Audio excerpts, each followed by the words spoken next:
You've pushed your offices, the reopening back. Lots of questions about vaccination, whether employees should be vaccinated. There seems to be this sort of interesting dichotomy where white-collar workers are, in some cases, are being required to be vaccinated, and yet blue-collar workers, including potentially drivers, are not. Can you speak to what's happening here and why CEOs are thinking that way?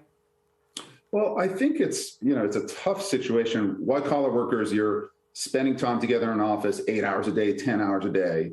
And we think based on the variant and the health concerns there, it was an easy call as it relates to coming back to the office. With blue collar and certainly with Uber, if it would only be fair to require vaccines for both riders and drivers, right? These are people, you're in a car, you're in a small space. And so what we have pushed is safety, masking, leaving the window open, et cetera. But we've got over 100 million riders and drivers constantly moving around together on a monthly basis. And we think that the push, which we completely support, should be for the government to get people vaccinated, everyone vaccinated as quickly as possible, so we can get back to life.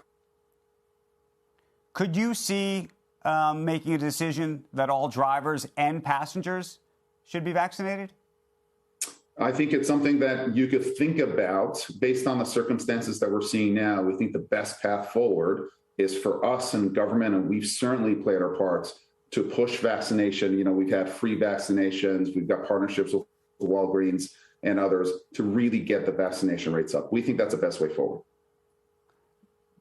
But do you think that part of the issue is that on the white-collar side, there's a view that there will be compliance or enough compliance to continue to operate, but that a lot of companies, including your own maybe, that don't feel compelled or feel that they can mandate vaccines on their own employees, or in this case, contractors, that there would be effectively a new supply chain problem?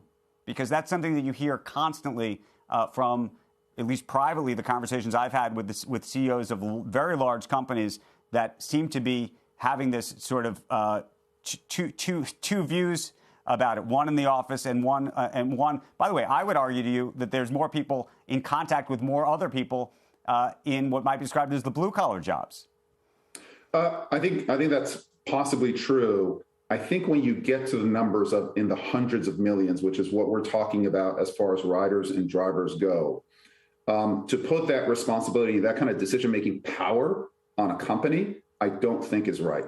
I think these mandates, if they're pushed, should be pushed by local or federal governments.